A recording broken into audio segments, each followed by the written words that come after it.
So I'm out here today with our Model Y long range.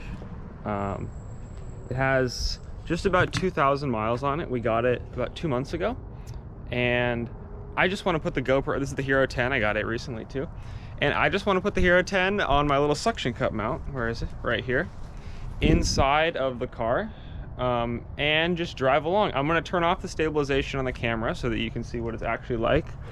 But yeah, this is the Model Y. We got it with the white exterior, the smaller wheels because they give you a little more efficiency, and then the white interior. And it's beeping at me right now because I manually turned the headlights on, and it says that that uses a little more power.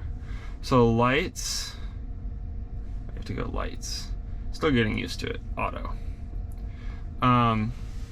So yeah, I'll get the GoPro mounted up and we'll go for a drive. It's starting to get dark, so it's gonna be a little bit of a test of the GoPro in the dark, but that's okay. If you're someone that goes on YouTube and watches Tesla videos, there's already a million videos you've seen about the Model 3 and the Model Y, I'm sure. So I don't think I'm gonna be adding anything new to the conversation here in terms of, like, you've already seen all the main functions of the car. So I think the only thing that I can really provide myself is my personal opinions and experiences. We got this car in October 23rd, 2021. It is a dual motor, all-wheel drive, long range Model Y, white exterior, smaller wheels, white interior. The white interior was something we were really like kind of on the fence about. This is my dad's car, and he was really hesitant on the white interior, but he also didn't want the black interior. We live in Sacramento, California, and in the summertime, it gets like 110 degrees here. And a black interior car, especially with this much glass, it just turns into a greenhouse, and you literally almost can't get inside of a black interior car in the summer. Now, this does have cabin overheat protection, meaning that it won't let the cabin get above 105 degrees. You can disable that, but that doesn't change the fact that the surface temperature of everything inside the car still gets really warm. And so, this thing pulls, I'll tell you that. And so, this center console, like for example, my parents went and test drove a Model 3 in the summer, and they got into it, and she said she couldn't even touch this because it was so hot. So, we went with the white interior for that reason. They were a little concerned about how dirty it's gonna get. And honestly, I'm blown away by how these seats, I mean, again, the car's only 2 months old, but the seats seem to stay really clean, and they don't feel like they're gonna absorb anything you spill on them. They're like sort of like a vegan leather type of thing. Also, it looks really nice. I know some people don't like the look of a white interior. I think that it really makes the car pop, and I really think that it sort of is that extra little thing that makes the car really, really cool. I am a little concerned about these door cards right here. These are white, but they're already getting a little bit of sort of spots on them. They should be cleanable, but this is something where your body is always touching. Your hands are dirty or whatever, always touching this area. I could see these things getting really dirty over time. So that's a concern. This is black, it's not a concern. The bottom of this is black, it's not a concern. But this is a white touch point right here. So that's a little bit, I wonder in 5 years if that's how clean that's gonna look. The next thing I noticed about this car is the suspension. Well, the acceleration. I noticed the acceleration. I mean, this is just unreal. And this isn't the performance version either. This is just the standard, or the long range. So it's got dual motor, but it's long range. It's not the performance. The acceleration, but you've heard about that. Teslas just have crazy acceleration. It's just, you can't describe it. You just have to basically try using it.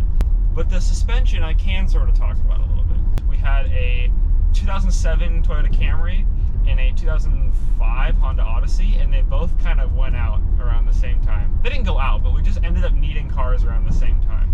So we got this, and we got a 2019 Honda Accord Hybrid. And the Honda Accord Hybrid, which is a less expensive car, this car was about $55,000, and the Honda Accord Hybrid was about $39,000. The Honda Accord Hybrid has a smoother ride than this car. This car, I'm not blown away with the suspension on it. It's not bad. It's just mediocre, I guess. And some of that could be that the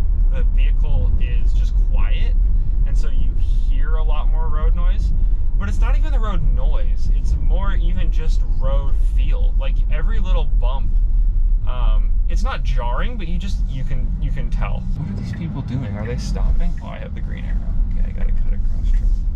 Let me tell you, it's wet outside, and the amount of torque that I have is handled well by the traction control. I haven't had any wheel slip at all in this thing. But the suspension is bumpy. The suspension is not perfect. It handles well, it seems to perform pretty well, but that's where probably the Model S and X win, is they have the air suspension. It's a cost-cutting measure. It's not bad. It's definitely not like a deal breaker for the car.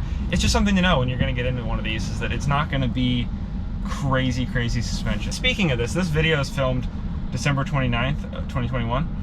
I can see two Model 3s over there. There's a Model 3 in blue and a Model 3 in red, and they both have the smaller wheels. We're sort of at the inflection point with Tesla right now, where their production numbers are high enough people know about it and know somebody with one, and the price is just low enough to where they're sort of turning into like the new Volkswagen Beetle back in like the whatever. When did the Beetle come out? The Volkswagen or Bug, and like everybody bought one. I think it's sort of the same thing, where like everybody's just buying one right now. The other thing I want to talk about is steering feel in this car. It's got electronic power steering. What a surprise, it's a Tesla. And it's not perfect power steering. I do notice that it assists a lot in the beginning of the turning motion, and then if you're like in a parking lot and you're really yanking on the wheel a lot, the power steering sometimes, it's almost like it can't completely assist as much as it could, so you end up having to do a little bit of work if you do a really tight turn, you're in your or you're in a parking lot. This vehicle does have 3 levels of power steering assist that you can choose. You can choose comfort, standard, or sport. I like to use standard, or comfort is nice too. Basically, all it does is just change the weight of the steering. It doesn't do much more than that. It changes the weight of the steering. The steering does feel really nice and responsive, and there's not much play in the wheel, like it goes where you want it to go. As far as handling on this car, low center of gravity, so I mean it'll go, but it is a tall vehicle, so there is some body roll. It's not insane, but there is some body roll. Turn in is great, and the all-wheel drive just pulls you out of corners. But I think the Model 3 is, if you want something that handles really well, the Model 3 is going to be better than the Model Y. And I have arrived at my destination. All right, park this, get out. That's all you got to do.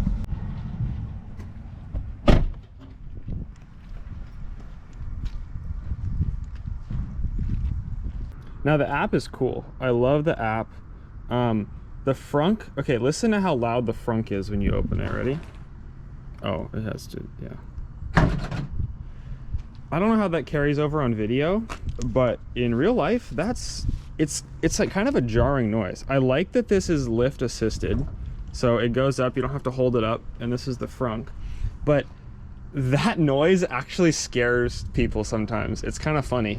I scared my grandma when I opened that. Now, the only major panel gap issue that I've noticed on this car, and it's not even a major issue, I don't know if you can even tell, but the hood a little bit is just a tiny bit higher than this part right here.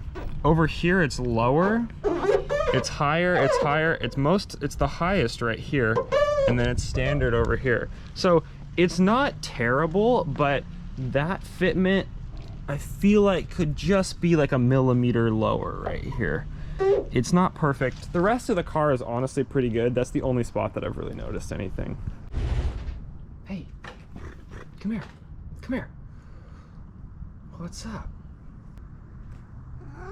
Do you like the Tesla?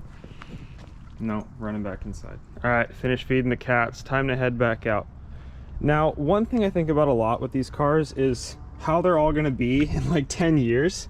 We have it set, and it comes like this by default, to fold the mirrors every time you get in and out of the car. Now, I just wonder, in 10 years, how those window folding motors are gonna do. Are those window folding motors all gonna work still in 10 years? Is that gonna be something you're gonna have to replace? I think the drivetrain in this vehicle and the actual motors and everything are probably gonna go forever. Elon thinks they can go 1,000,000 miles, and honestly, I wouldn't be surprised. They're so simple. There's like 5 moving parts in each motor assembly, but it's little things like that, like the window motors or the charging port flap motor. All those little things, are those gonna last the, are those gonna go the distance? Is the interior gonna hold up? That's the real question, because my family tends to keep cars for 10 years, if not longer. So we'll have to see. It's kind of an experiment we're doing.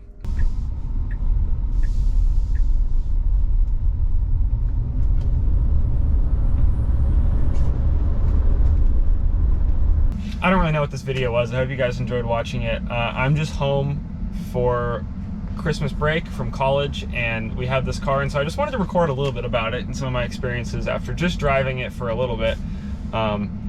So yeah, I just filmed this on my GoPro, but hopefully it turns out pretty good, and thanks for watching. See you guys later. Peace.